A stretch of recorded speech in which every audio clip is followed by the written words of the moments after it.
Is anyone else confused about the playoff picks for college football? How do we fall back in love with the Word of God? And today we'll meet the philosopher and the fighting Aggie. And welcome back to another episode of the Bourne and Raised podcast. We are recording episode 10 on December 7th, 2025. My name is Jordan Bourne. I am the worship pastor at Genesis Metro, and I am joined to my far right for the very first time on this show by the Castellan of Clarksville, 1/3 of the Frisco Ranch Triangle, and youth pastor at Genesis Metro, Korey McEwin. How are we doing today? Great. My Spotify Wrapped said that my number one podcast this year was Bourne and Raised. Let's go. So it's an honor to be on the show with you. Let's go. And I'm also joined on my right by the world's greatest dog dad, Gungalunga himself, and my brother, youth pastor at Genesis Metro, Titus Bourne. How we doing? That's right, man. We are doing so good today. Glad to be back here. Another episode. Can't wait to get into everything we're going to talk about today. Love it. And I am also joined on my left by another first-timer, the world's pickiest guy. He likes it plain and dry, the advocate from Aggie Land, the one and only Justin James. Thank y'all for having me. A&M in the playoffs. My fantasy team also in the playoffs, so feeling good. Good. All right. Love it. And last but certainly not least, the man who needs no introduction except the one that I'm giving him now, the visionary and the figurehead, the founding and lead pastor at Genesis Metro Church, and my father, Tim Bourne.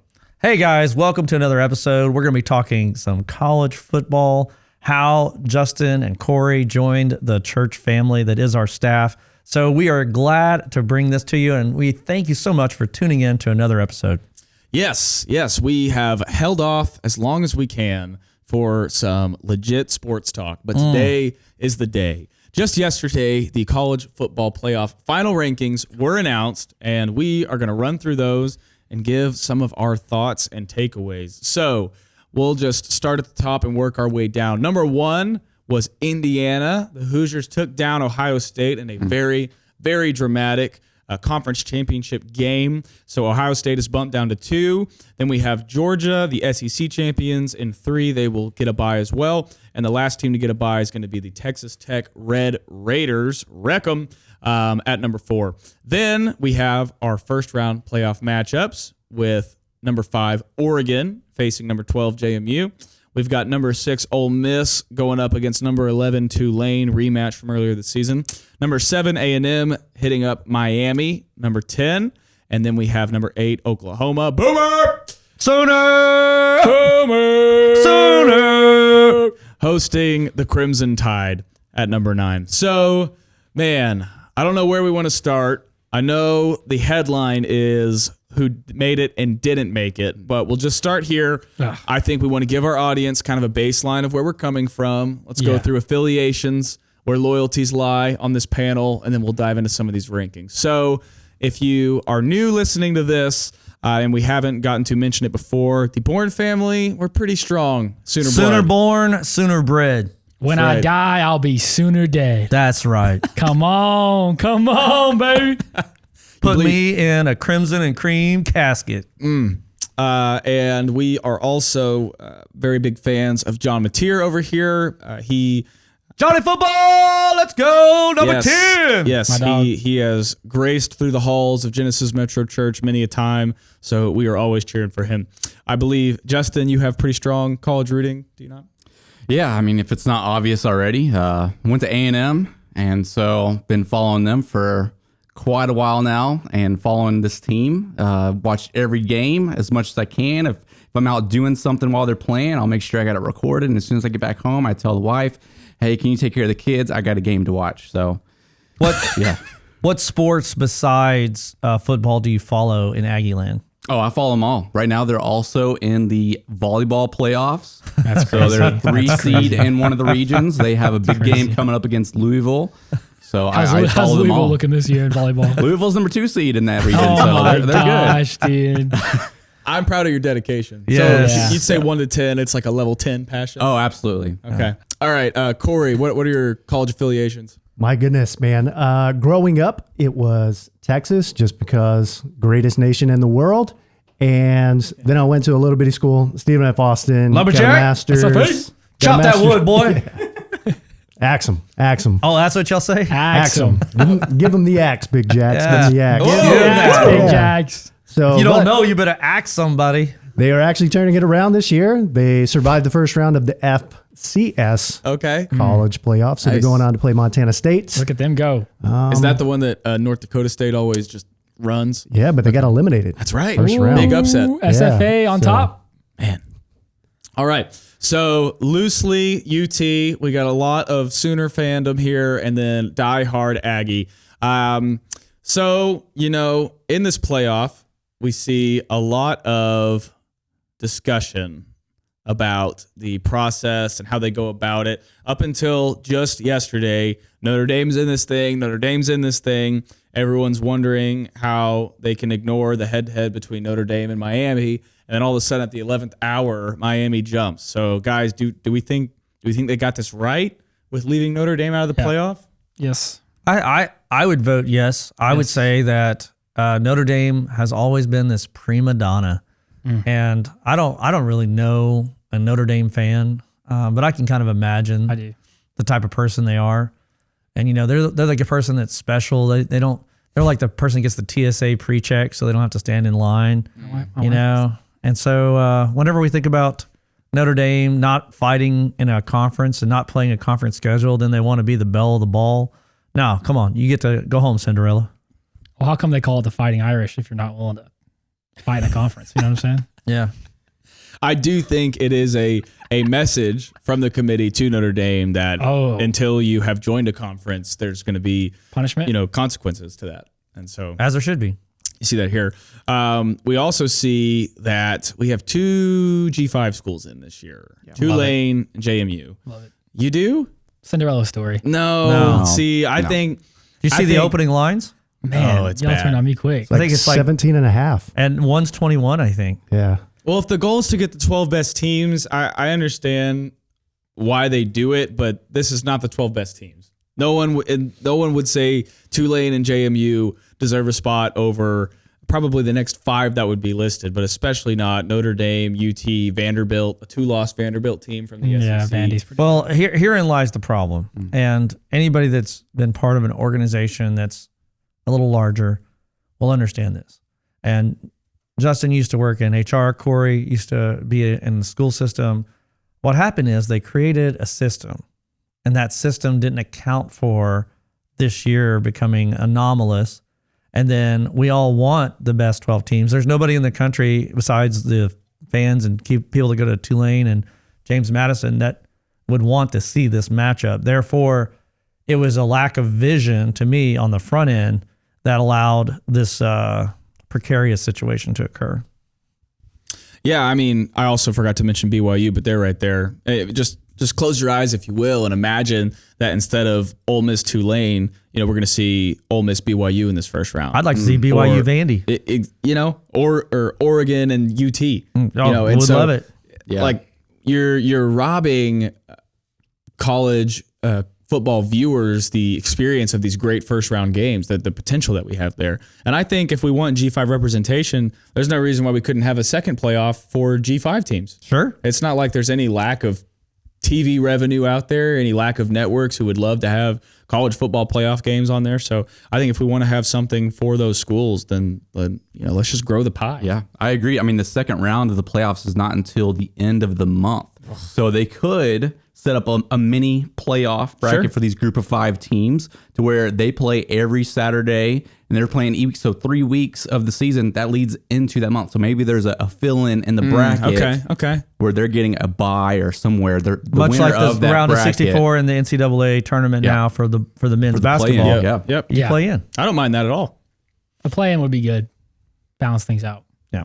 The hard thing, though, is with JMU and Tulane is you got to let teams like that in, because if you don't, I think in future seasons, you'll see teams like Alabama, OU, A&M, they won't schedule these teams because they know scheduling a harder team, it's going to be possibly a loss, and it could be that they're out. So right now, Ole Miss did schedule them. I know it's a rematch, but I think you got to incentivize some of these teams to win their conference, but also be relevant as well. That's where the rankings come in. Yep.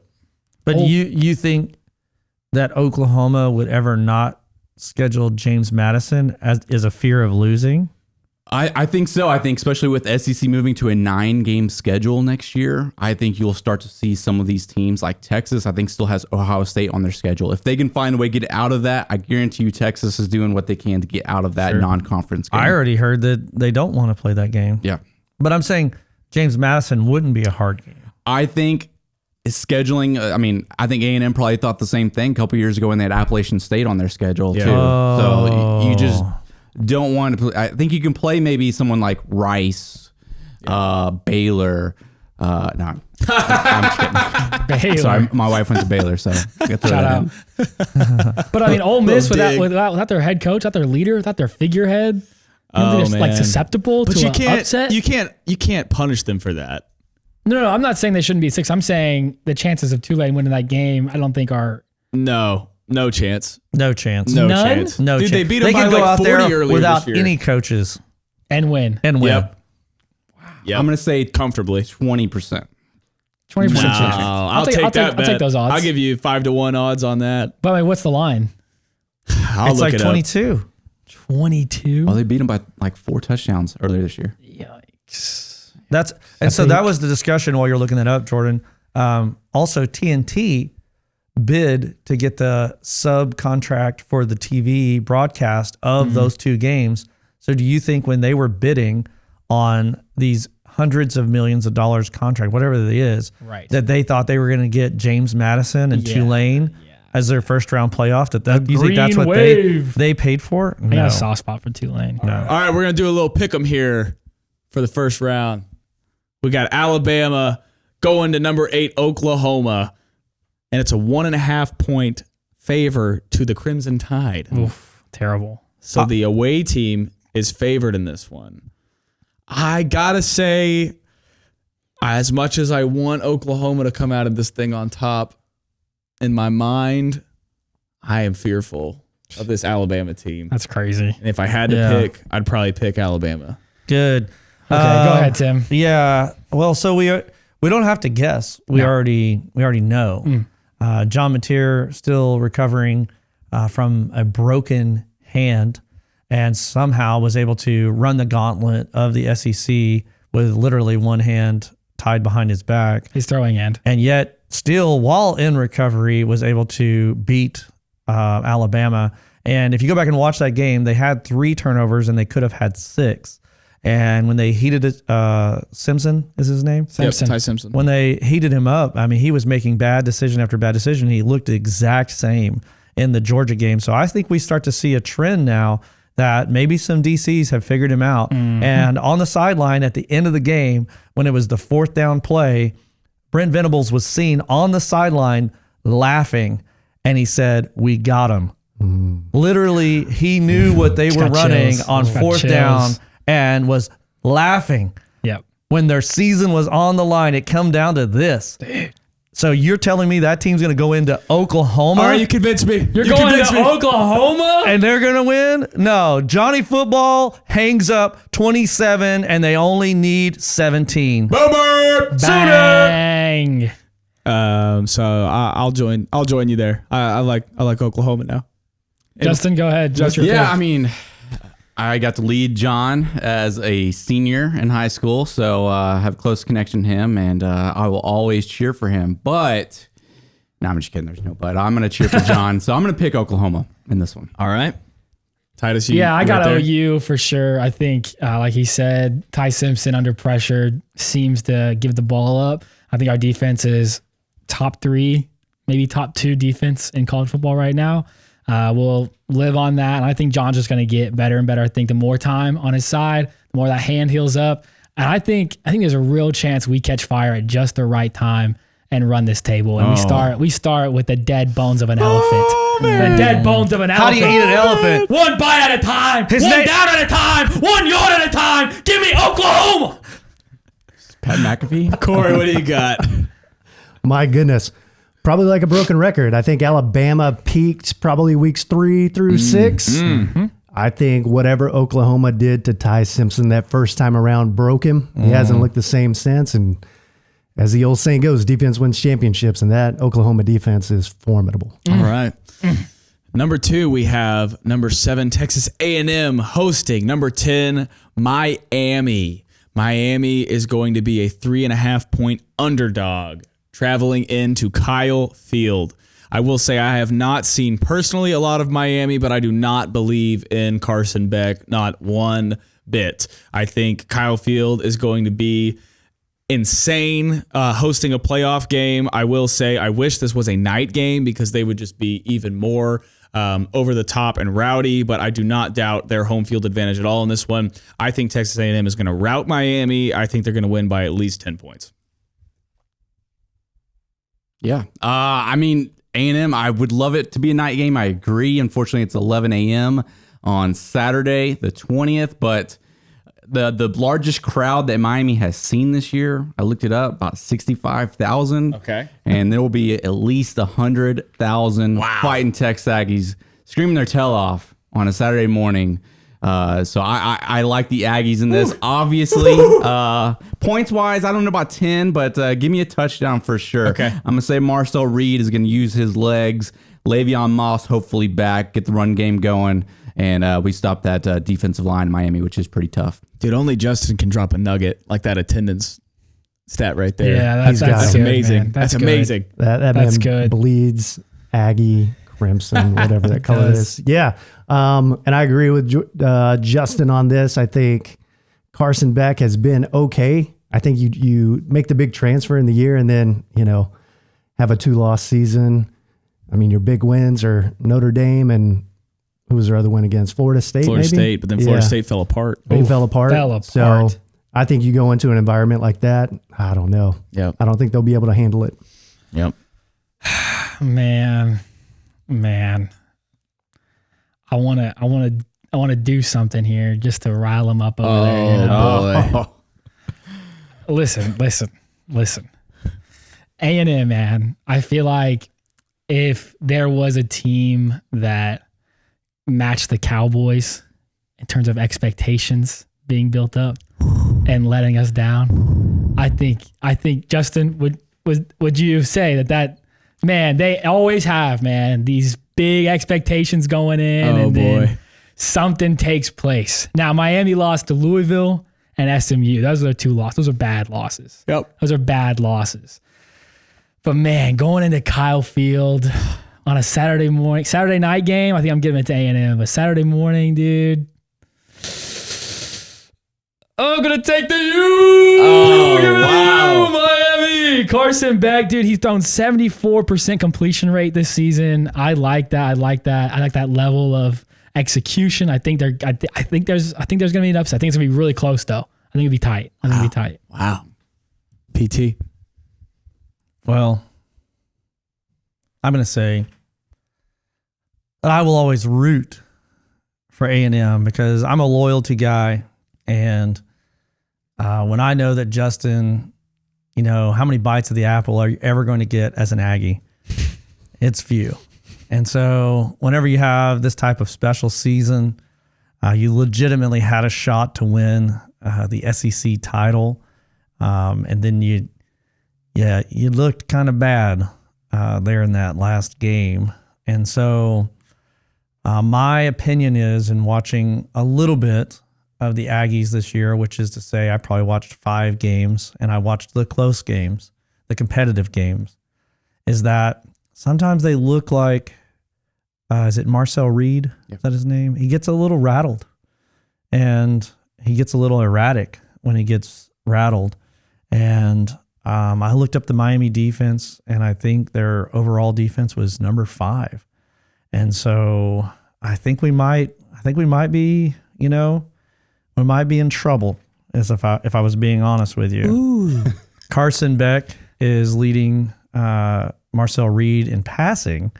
I think that one, let's see here, is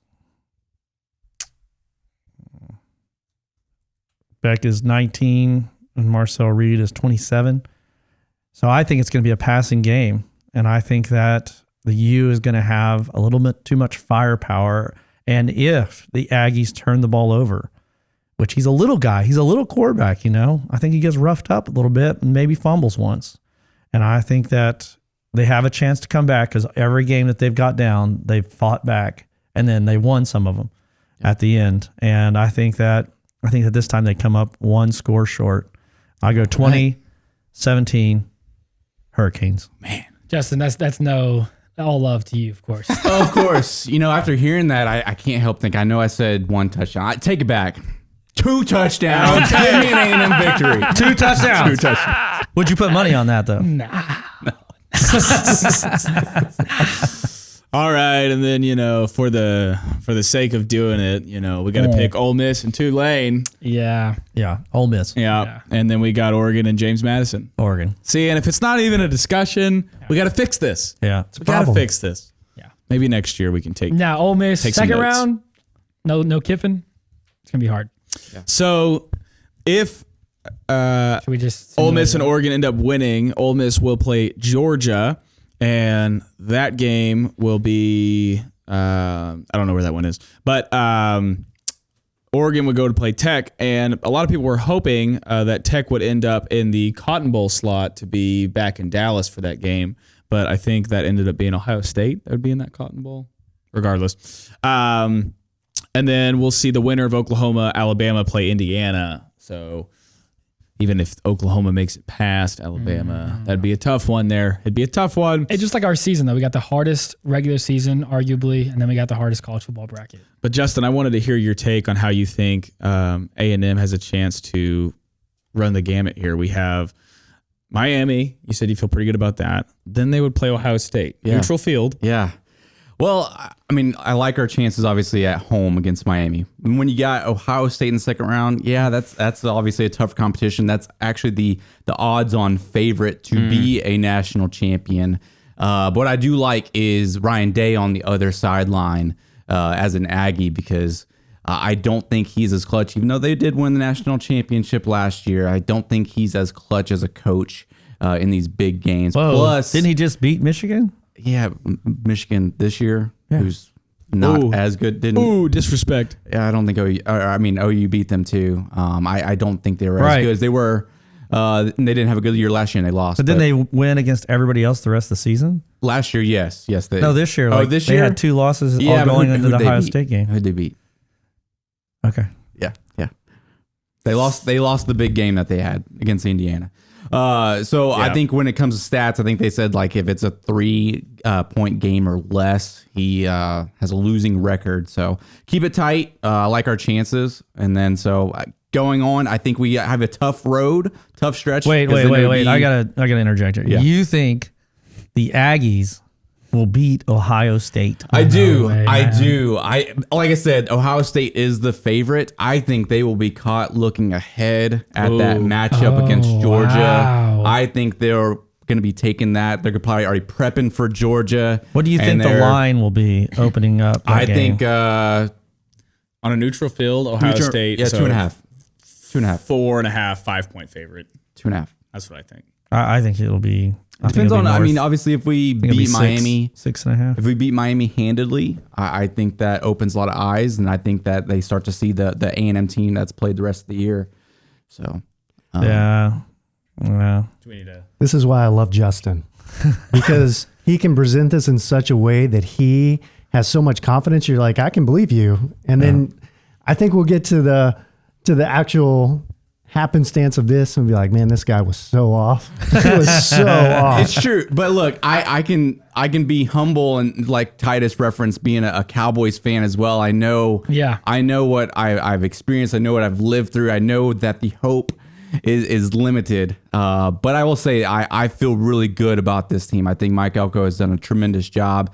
Didn't close it out against Texas, which is sad, but I like our chances. I like our chances against Ohio State. If we play Georgia, I still like that. I think they are obviously clicking at the right time. To me, they are the favorite, but I think there's a path for A&M, and I think ultimately it could be A&M Tech or A&M OU in that championship. Oh, man, I hope it's the Boomer. So lastly here, we want to predict our winners based on how this bracket has laid out before us. I think I'll go ahead and start. I'm picking Texas Tech to be your national champions this year. Wow. I was blessed with the opportunity to go to the Big 12 championship game. I watched that defense in person. It is suffocating. If you let them get up on you early, you do not have a chance. Yet they have the best linebackers in the country. The defensive line is stout. The secondary takes advantage of the opportunities that they're given by that front seven. And so I don't think they'll have a problem with Oregon. And then I think whoever makes it out of Indiana, Oklahoma, Alabama will be tough. But I also think Indiana just had their highest moment of the season in the Big Ten championship. I don't think they're going to carry that momentum through 3 games of a playoff. And so I'm going to take Tech to beat Indiana, and then whoever ends up there on the other side, I'm going to believe that they're going to win. That's crazy. That is astonishing. That is nuts. I did not see that coming. Yeah, of all the picks, I don't think anybody else is going there. Well, Yeah. that's mine. How much did Matt Ray pay you to No. say that? Yeah. Our other That's worship what I think, pastor man. might be a Tech fan, by the way. Just saying. Justin? A&M. I mean, Really? yes, the path. Yeah, the path is difficult. I'd love to be on the top half of that bracket, but I got to go with my guys. They've shown it this season, the team that they can be, and they haven't even played the best 4 quarters that we've seen. I think they put it together. They have a couple weeks to prepare for a team from Miami. I think we'll see a victory in that first round and just keep it going, keep that momentum going. All right, I'll jump in the fray. I think that Oklahoma matches up very well against Alabama. I think they win that game. I think it'll be another just ugly game, and special teams might actually end up determining that. And our little returner, Sartania. He's good. I think he might end up making a difference there. Also, when we get to that second round, if you watch the Ohio State-Indiana game, it was not a game of offense. It was a game of defense. And our defense is arguably the best in the nation. And so whenever we think about a defense that heats up Mendoza, he was really close to getting caught several times. And I think that OU gets home. And so if OU gets home and they don't turn the ball over, I think that they prevail against Indiana. And if you're saying it's a battle of defenses, I'll take Oklahoma's defense against Tech's defense all day long. And you got something special there at the quarterback position. Does Tech have something special at the quarterback position? No. And so Oklahoma advances to the finals. I think that Georgia is likely the best all-around team in the land. And when you win the SEC, you really are the best team in the land. And I think that will Ohio State pose a problem? Yes, they will pose a problem. But that offense is incredible. You look at what they did. They dismantled Alabama, and no one else has put up points like that and held them down simultaneously. Therefore, I think that Georgia makes it all the way to the finals, and it ends up being Georgia against Oklahoma. And I say that anything can happen, but Oklahoma would have to have a special night. And will they deliver that moment? I don't know, but I know where my heart is. My heart says the Oklahoma Sooners All right. win their first national title since The year I was born. the Stoops era. The Stoops. It's been a long time coming. My heart, because I've invested in OU this year and watching John do his thing, wants that to happen. I think when I look at this bracket, though, what makes the most sense is a rematch of the Big Ten championship game. I can foresee Indiana, even though I feel like the way they were celebrating, like that was their championship. Like did they feel weren't like even that, ready yeah. for the postseason. But I think you give them a week, watch these other games happen, they'll be ready to flip the switch. And I think the only way Ohio State makes it through the winner of Miami and A&M and then goes on and beats Georgia is if they let that loss simmer. I just feel like that's the team that has that attitude that, you know, they were undefeated until last, but they just hate losing. Even more than they love winning. They hate losing. And I think that'll get them back to where we have in Indiana, Ohio State, and I think Ohio State avenges that Big Ten championship. Repeat. Back to back, right? OHIO. My father-in-law would love hearing that. He's a huge Ohio State fan. I got He you. was. I hear what you're saying. He's not happy about that the other night. Nice. Yeah, Julian Sam. Man, I don't know if y'all have seen, is it Cignetti? Is that the name? Indiana head coach? Cignetti. Cignetti. Yeah. He said when he became the coach 2 years ago, I win. Look me up. Google me. That's what I do. I win. Yep. 2 years later, took a team that has never been respected or seen as a football program and just beat Ohio State, man. So you got that in the second round for Venables. Man. And I look at Venables and laughing at the end of the game, the confidence against that level of confidence. I think we're going to line up to one of the best college football matchups in that series right there. Oklahoma, Indiana. And I think Oklahoma defense has showed up every single game when we needed it most. And I think, yes, Mendoza there's a couple times he looked good. A couple times though, it looked like he, a little wobble. So I just think, man, if you're telling me it's 11 on 11, right? Every play, every down, every game. And let's say 10 out of 10 matchup, man, it's even. It's a wash. I just need one. I just need one guy. A 1 with a 0? One guy who has the advantage. One guy who beats his man. One guy who wants it more. One guy who gets in the mud and does the dirty work that needs to happen. And I think Oklahoma has some dogs. I think we got some dogs. I think we produce NFL talent. And I think we got a quarterback that could go on to be the best quarterback in his draft class. If everything can be put together, that hand gets right. So I got Oklahoma, Georgia. Oklahoma just being the Cinderella man that everybody loves. And John Mateer leading the way. So on the record, Tim and Titus, y'all are picking Oklahoma to be national champions. National champions against Georgia. Yeah. All right. I got Georgia too. All right. Korey takes Ohio State. Justin takes. But I am saying that if Oklahoma doesn't have a special night, that Georgia will win. Yes. Okay. Let's go. Let's just say Oklahoma does lose. I'm with Korey. I think Indiana is in the championship. It's either Georgia or Ohio State. Okay. But I think Mendoza has the story. I don't know if y'all saw, I don't know if we can cut this in, his post-game interview. All glory to God in tears, talking about what this meant to this team, to this program. But I saw the same thing with Gunnar Stockton. I love it. I love that. Okay, let's just talk about that for a second. God is sweeping through college football teams and Not just college. And professional. everywhere. But to see it so proclaimed and out there, and that's the first thing they say over and over again, which that's the thing we always talk about, right? The first thing should always be God. And now we see Stockton, we saw Ohio State's team last year and continued this year, and now we see Mendoza, who's, possibly maybe the Heisman.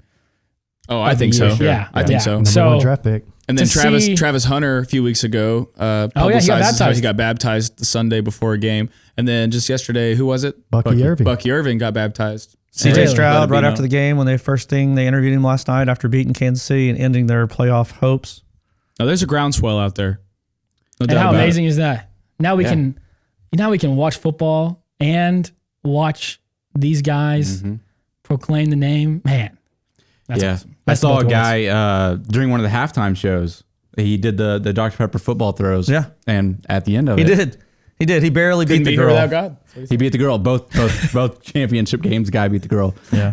But one of them, he said, glory to God. Yeah. Yep. So Look at that. Look at that. I haven't heard the A&M quarterback give glory to God. Wow. he's way waiting they for the win. right No way they moment. win then. Hey, when they win, yeah. I know When John they beat Mateer. Ohio State in that second round, you watch. Oh, it's gonna be You watch. all glory's gonna go up. All glory. I know John's a Christ follower. Yep. I know he's been baptized and saved. How do you know he's been baptized? We got to baptize him at a student camp a couple years back. Sure did. Pretty awesome moment. Yeah, maybe we'll cut that picture in. Maybe we'll cut that in. Taking a quick break from the show. Christmas Eve at Genesis Metro is here. The week of Christmas on Sunday, Tuesday, and Wednesday, we're going to have opportunities for you to come and bring your family with you. There's going to be Christmas caroling, candlelight. There's going to be fun and festivities. You're going to want your whole family to experience this. Take a photo and invite some friends. Service times are right here. We cannot wait to see you there. RSVP today. And back into the show. Getting back into the show, since we have Justin and Korey with us today, we wanted to explore some of their story with you guys.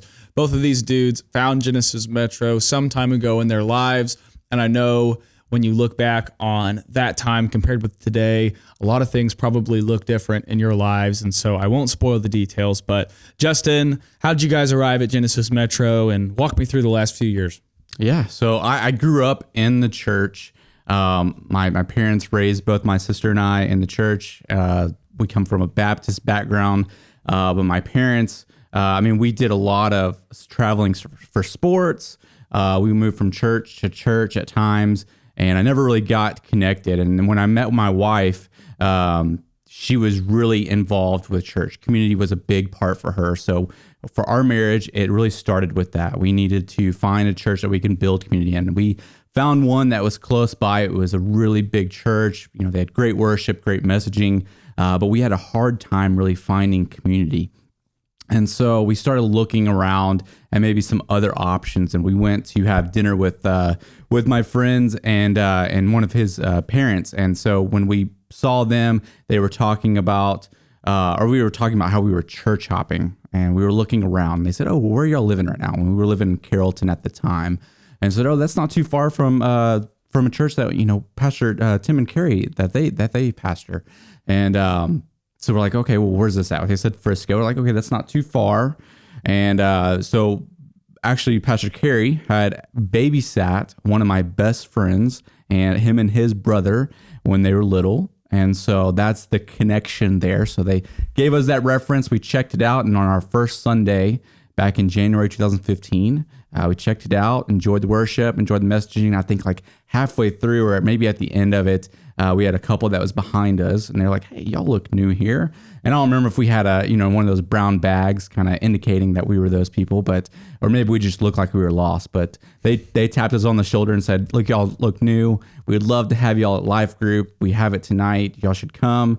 And we did. That was not something that I was comfortable saying yes to. Again, that my background really just kind of showing up on church on Sundays. I didn't really get to experience a lot of community, so not something I was looking forward to, but I got to meet some great families. The McEwins, one of those families that we've got to connect with over time, and really starting from that moment, and just kind of building community there. And I think once I saw what church had offered, at least what Genesis Metro had offered with community, I never wanted to turn back. And that's been a big part of my story and really my growth in my relationship with Christ. If you were looking out there into the audience and trying to tell someone the significance of having that community in your life, and you've been now a church member, an elder, and a staff member, and you've seen the impact when people move away from God in their life, what are the top 2 or 3 things you would say it brings for families that are looking for what you have found? Yeah, so I think with community, the first thing is again, I said it's not something that I really wanted, but over time I realized it's something that I need. Mm-hmm. Well, let's tease that just a little bit. Would you say that in a perfect Justin world, that you could just be at home with your family, with your wife, doing isolationist type of lifestyle? Would you be unhappy living in isolation, apart from Christ, if you didn't have Christ in your life? Yeah, absolutely. I think in my mind, I'm like, okay, that sounds fun. We have Life Group on Sundays, and so I could be at home watching football, checking my fantasy scores and stuff like that. Or the volleyball for Aggies. Or the volleyball for tennis. Yeah, how do they do in tennis? Tennis, they're national champions in tennis. Yeah, they crush it. Oh my gosh. Women's tennis. Yeah. So I think ultimately, there's a level of peace that I think comes from it. So when you're in community, when you're in with people that are like-minded, you're all going towards the same goal. That's growing the kingdom. That's being a better father, a better husband, a better brother, son, whatever that is. You feel like you're being poured into constantly. So what you get on Sunday mornings or wherever else you're serving, you're getting that in life groups too. And so when you're isolating yourselves, you have nobody pouring into you. Mm-hmm. So you're really just consuming. You're consuming the the football. And yes, and football offers its highs, offers its lows, but really you're not receiving anything. So I think that's a big difference that I've found with community. So another thing that I've watched in people's lives, and I think that you and Aaron would fall in this category, is that would you say that you guys don't have a lot of ups and downs? Would you say that y'all are pretty steady? Yeah, absolutely. And we are constantly doing things, whether it's with kids sports, whether it's church activities. We are constantly on the go, and through those things, a lot of that does offer moments of highs and lows. But we have found comfort in who we are, both as Christians, and I think we balance each other very well. Where we can be putting a birthday party together for one of our kids, and one of us is high level. She might be stressing, and I'm more kind of keeping it. Hey, look, it's going to be okay, and we can balance each other there as well. But I think with community, we've been able to find that too. We have people that can balance us out as well.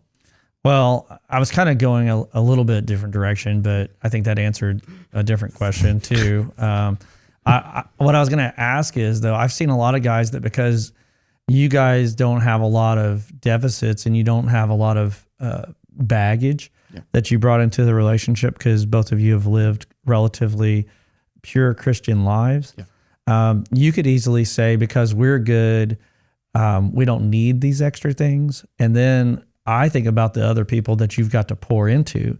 You already described one half of the equation. Sometimes there are things that we do receive and we all need it, whether we know it or not. That's a question. But think of all the lives that you've impacted that you might not have needed to go to life group that night in order to be healthy, but someone else needed you to be at life group. And I think sometimes people are looking at it from their vantage point instead of looking at all the lives that you've impacted. And I know that you have many stories like that. Yeah. I think kind of what you might be getting to, and I could be wrong, but there's a little bit of sacrifice that goes into it. Like leading life group and being in life group in general, you're giving up your time, you're giving up your energy, and a lot of times you're giving up your money as well because you're providing a meal or you're paying for childcare, whatever that might be. And so when you do these things, you could say that maybe our background, we could say, oh, we don't need to do that extra stuff.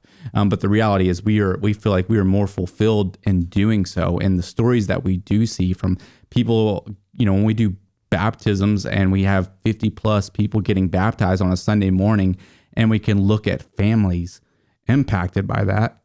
And, children that, the families are coming to church for the first time, and they start coming to our life group, and the kids are really not comfortable going to church. And all of a sudden they see what that actually can be. And then months later, they're getting baptized. Like that's the payoff. That's the payoff. That's the good stuff. Man, that's so good. Got me. My waterworks going over here. That's so good. So, for you, what was it like first getting broached about a staff opportunity and then crossing over into that world? I know, or at least I'm pretty sure this is the first ministry position you've ever held. And so, what was it like being approached about that? And then also now on the other side of it, have you gained any new perspective seeing things on this side? Yeah. So the approach was not something that I was expecting. I come from an HR background. I've been with the same company ever since I graduated college. And so I didn't foresee any type of change. I'm not someone that really enjoys change as well. And so when I was first approached about that opportunity, I kind of looked at it as like, that sounds amazing. I mean, my wife and I, we both had been volunteering high levels at Fuse and Life Group. And so getting to serve and then work at the church, sometimes it can be different. Sometimes it can be the same. But ultimately, I think when it comes to what I've seen on this side of things is the work that goes in behind the scenes. When you're serving, things are put together and you see the picture when it's complete or when it's actually playing out. But for me, I saw that I didn't see what was happening behind the scenes. I thought things were just, maybe a Tuesday, things were talked about, and then Wednesday it comes out, plays out, whatever it's for Fuse. Right. So even if it's a big event, I didn't know how much time went into it. So for me, going behind the scenes and seeing how much time goes into this, how much thought goes into every detail, and how much love really that I would say that we have as student pastors for Fuse, that we have for these children, and how we want to care for them and provide them a safe space, provide an opportunity for them to grow with their relationship with Christ and with each other. So I think that's been very impactful. But different pace, obviously, from the corporate world to church world, but it's been great. I truly love it, and I'm very appreciative of our pastors. So good. Justin, I know it's been a blessing, especially for the Fuse team, to have you joining us and to have your perspective, your even-keeled nature, part of that team and just part of our staff team in general. It's always a blessing to have great teammates, and I know from my perspective and from what I've heard of others, that is all that you bring to the table. So thank you. Hey guys, taking a break from the show. If you want to support this podcast, you can do that in a couple of ways. If you want to click on the link in our description or scan this QR code, that will take you to a site where you can select the fun podcast sponsorship. Additionally, if you want to share this show with 5 of your friends and get them to subscribe on our YouTube, that would be so helpful. Some of you listen on podcast platforms, Apple or Spotify, and that is great. Please continue to do so. If you could also just subscribe to the channel, you don't even have to watch the videos, but the more subscribers we can have, the better off we'll be. Now back to the show. Korey, since we have you today, we also wanted to hear some of your story. In my mind, I don't know if this is accurate, but in my mind, you and Justin are just linked at the hip. Did y'all arrive around the same time at Genesis Metro, or was there a little bit of difference there? Very close. We were about a year before them. And so what kind of got us to Genesis Metro is, we had been married for about 5 or 6 years and had lived in this area, and we were going around looking for churches. And if I'm honest, I was just doing it to appease the wife. I knew that going to church was something very important for her.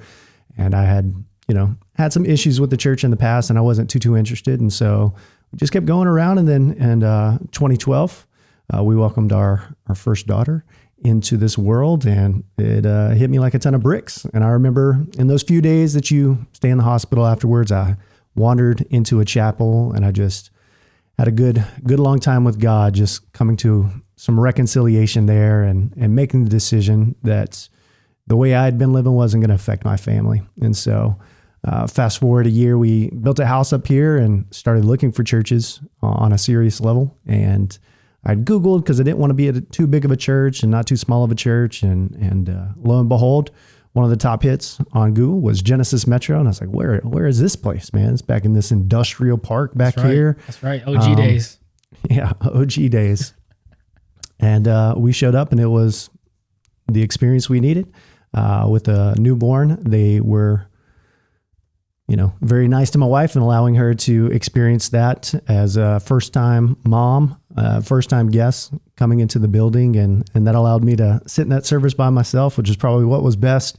And I remember the sermon just hitting me right smack dab in the middle of the heart, because in those times, man, I consumed all the knowledge that I could. I have a philosophy degree, and so it was just it was a very comfortable place for me to stay in that kind of like intellectual realm. Looking back, pseudo-intellectual realm. But the sermon that day, Pastor Tim called out, like, what are you doing with that? Like, if it's not producing anything, he's like, you're a fool. And I was like, oh, I don't like that, but I need to be spoken to in this way. I appreciate it. And so, I always explain it to people like it was a punch in the teeth, but it was the punch that I needed. And lo and behold, you combine that kind of messaging along with just the exceptional connection process that we have, where I felt like I was getting texts and phone calls from people all day. And I was like, oh, okay, these people, they want to get to know us. They want us to be a part of this. And, we said we wanted it. Are we going to relent and become a part of it? And, 12 years later, here we are. Wow. I have a follow-up to that. When you're saying philosophy, in my psychology realm, we dabble obviously in some psychology or in philosophy. What would you say do you have a philosopher that you relate to more? Yeah, I would say Kierkegaard is probably somebody that I relate to nowadays, when I stepped into Genesis Metro, I was pretty deep into the Kantian, metaphysics, whatnot, this human brain on a stick. What is truth? What is reality? Can we know? Just kind of in that postmodern world. Yeah, I think that was actually kind of becoming in vogue. Well, I think it was the kind of pre-runner to a lot of the deconstruction. That's that we're exactly seeing. where I was going. And so if the listener out there is unfamiliar, there was a wave that moved the gospel into a second place ranking in what is church all about. And there was a social gospel that kind of got wrapped into this deconstruction. It's kind of always interesting how rebellion ends up consuming itself, because you become orthodox about the deconstruction just as much as the establishment was about the establishment. And so it gets into some interesting waters. But at Genesis Metro, we've always tried to have a little bit more direct communication. Sometimes it is thought by some scholars that in the feminism movement, some of the messaging moved so far into an effeminate delivery where we can't ever be direct because we might offend somebody. But it's interesting that direct message is what impacted you. So I think sometimes we as pastors need to remember that you have to have a wide menu of options for people that is possible for them to respond. And if we think that Jesus always said it nice, that could not be further from the truth. Yeah. Well, just knowing your audience, right? I mean, that's the most important thing. If you're at a men's conference, then the way you package messaging may be a little different. Sisterhood conference, same way, because people respond to different things. So I think that just is a great example of that always being the case. Teenagers versus adults, right? Jokes that hit versus don't hit are very different, which is teenagers and adults. So it's like things like that, I think, are just prove themselves over time and time again. Absolutely. So Korey, you guys arrived circa 2014. You get plugged into a life group. You rise up to, I know you got involved in some men's leadership. You and Justin were my small group leaders for my very first uprising, which is Genesis Metro's men's conference. You so graciously dealt with me and all my knucklehead friends when we were the ripe age of 17, 18 years old. So that would have been right before the pandemic-ish, and then we get on the other side of COVID, and our church started getting healthy again and started growing again. We were looking to add teammates, and especially in the youth ministry. And I know Titus had noticed the passion that you had for serving with students, and not just with students, but with our men as well. And I remember getting to hear your breakout session heading into that. I think it was maybe Uprising 2021 or 22 when you spoke on the Lion of Judah. Amen. And we have this process, a little behind the scenes, where before our breakout speakers share what's on their hearts, they usually either will record a little message that is kind of their overview of what they're going to talk about, or they'll do it in person. And I remember you sent in a video and you just went full bore, and it was like you were doing it live, but to this camera. And when I saw the passion and the vigor that you brought, I was like, man, we need that guy. We need that guy. And so, man, getting approached by GM as a potential staff member, and then stepping into that with your background and everything that you had carried prior to being at GM, what was that process like for you personally, and what have you seen on the other side of that? Yeah, the short answer is it was terrifying. Just to fill in that backstory, when I was a young man, 18, had my rebellious years, but then came back to God, and in that coming back felt a call to ministry. And so went off to school and was part of, small church ministries out in East Texas. And through those just saw, kind of the underbelly of the old Baptist churches, and just really got turned off to it. Had a significantly bad experience with one, and just mistook the words of men as God saying, this isn't for you. And so that was why, as we were married, we were walking away. When we got together as a couple, like that's what it was in. We met in the BSM. We were in those churches together. And so, so when we got to Genesis Metro, it was a story that I just held on to, because I wanted to keep, you guys at arm's distance. I didn't need to know the staff. I just needed to be a part of a good Bible believing church that was preaching the gospel. And that I knew that would be good enough for me. And so, to surrender to the process of coming in and letting the word of God transform your life. I would say even to sit under Pastor Tim's preaching, to fall back in love with the word of God, because you can be in some churches where it's just rote and preachers are recycling sermons. And I've never seen a recycled sermon from this man. And it just, you don't think about it until you start looking back and you're like, man, like the way that Pastor Tim brings it, I love it. Like I love it. And I love God's word. And so doing that and, getting my butt kicked by men at Uprising and figuring out how to be the head of my household, it changed the game. And when I thought that I had left ministry behind, we step into this season where you guys asked me to share and things just start changing. And what I once thought was dead and buried now is looking like a resurrection is about to happen with this calling on my life. And so I just remember being very terrified when Titus was like, hey, let's go get lunch. I was like, oh, brother. Oh, man. But it was great to get to, share that past that nobody knew about. And then next conversation was with Pastor Tim. And I remember we were sitting in Crushed Taco. And after a long conversation, he said, do you think it's still in you? And I just remember being overwhelmed because I had never even given myself the grace to ask that question. Wow.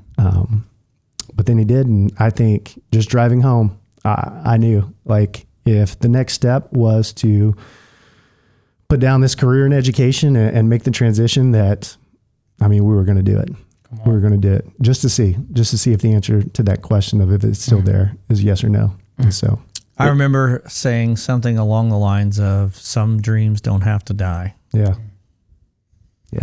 Wasn't that the power of God's timing and the Holy Spirit? I mean, none of us knew at that time that you had this call on your life at one point. Right. And it just felt like based on what we'd seen through, your involvement and your passion at the serving level that this could potentially be something.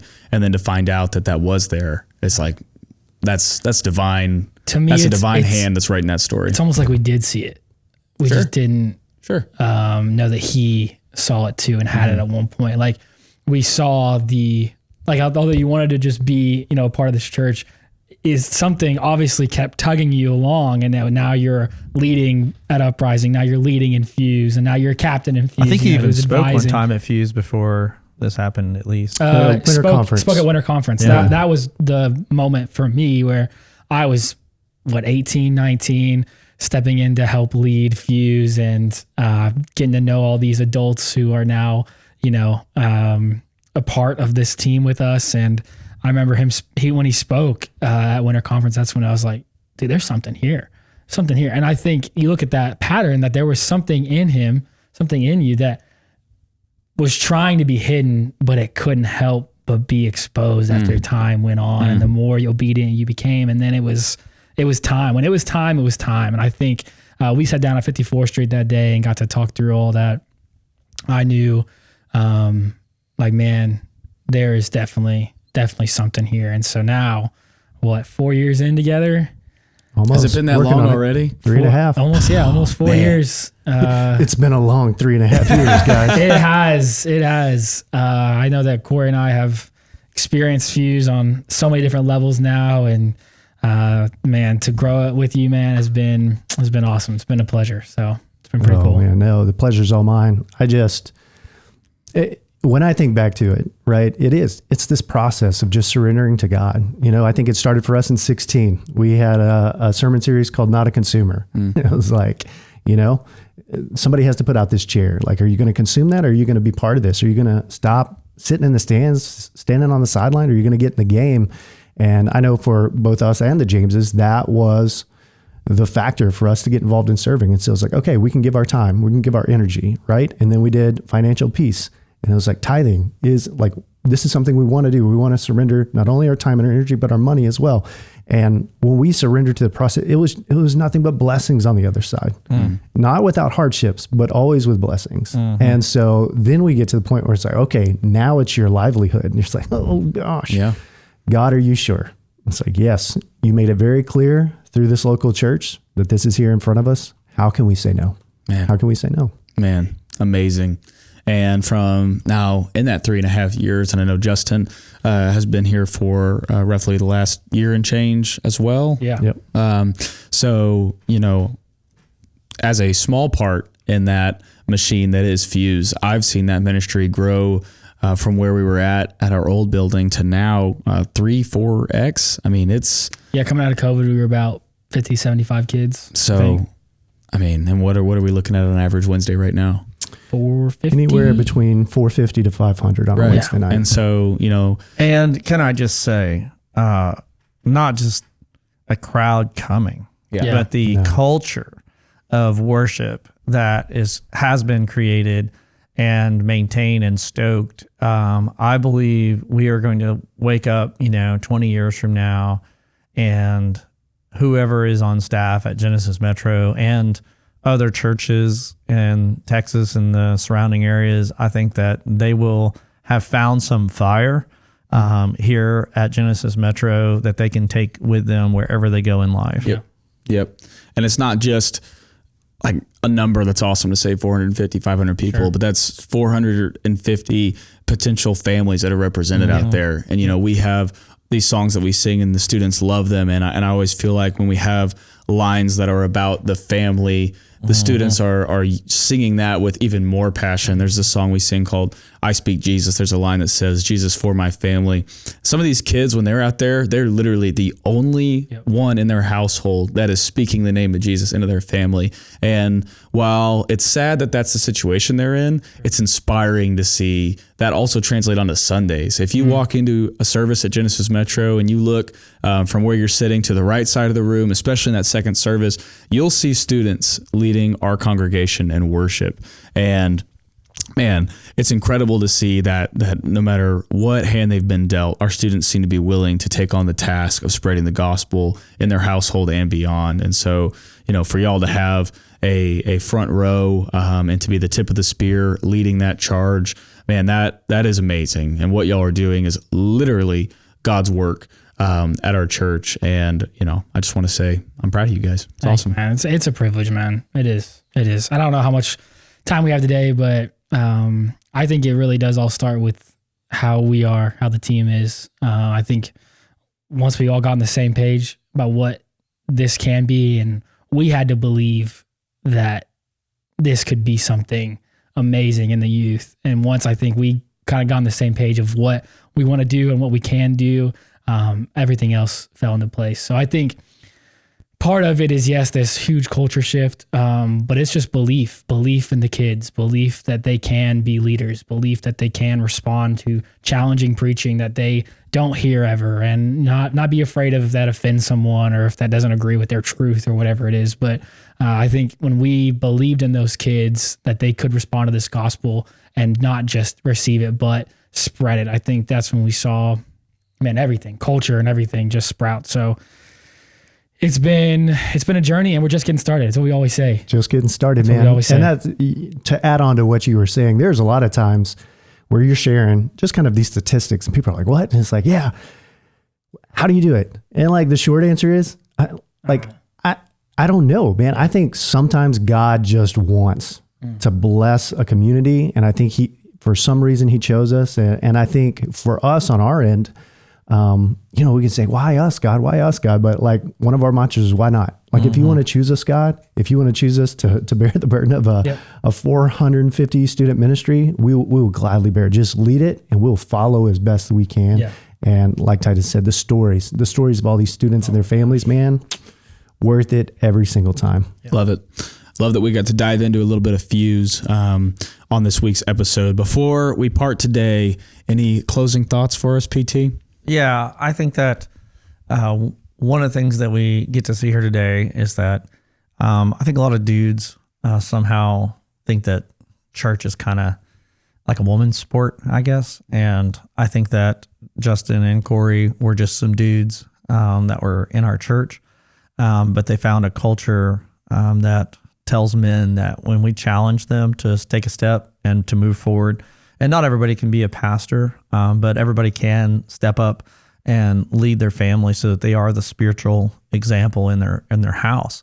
And they are two examples that you watch their family and you watch the growth and you watch everything else that comes along with it. And then we get to stand back and see there's a trail of others that kind of move in tandem with them. And so that when men take a step forward in their life, it doesn't mean that you can't love football, you can't still have fun with the boys and do all the things. It just means that there's a priority, right? And there's a priority of God first in all things. And if there's a guy out there listening to this podcast and you're wondering, like, what does God want from you? I'm going to tell you, he wants you to put him first in your life. And if you are blessed enough to be married and have a family, that you would lead that family to put God first in their life. And if you have to rearrange your life, if you have to make some sacrifices, if you have to reorder things, if you have to take your schedule and tear it apart and cut it to the bone and to the point that you can make God first, then that's what you do. And on the other side of those steps that you take, there's just so much blessing that you can see the hand of God using your life, using your family to move eternity. That reward is worth more than millions and millions and millions of dollars or likes or follows or anything else that this world has to offer. Amen. Amen. And with that, we wrap another episode of the Bourne and Raised podcast. If you're watching this on YouTube, please like the video and leave a comment down below. And as always, subscribe to the channel. If you're listening on audio platforms, you can leave us a 5-star review as well or leave a comment. Thank you so much for joining us, and we can't wait to see you in the next one.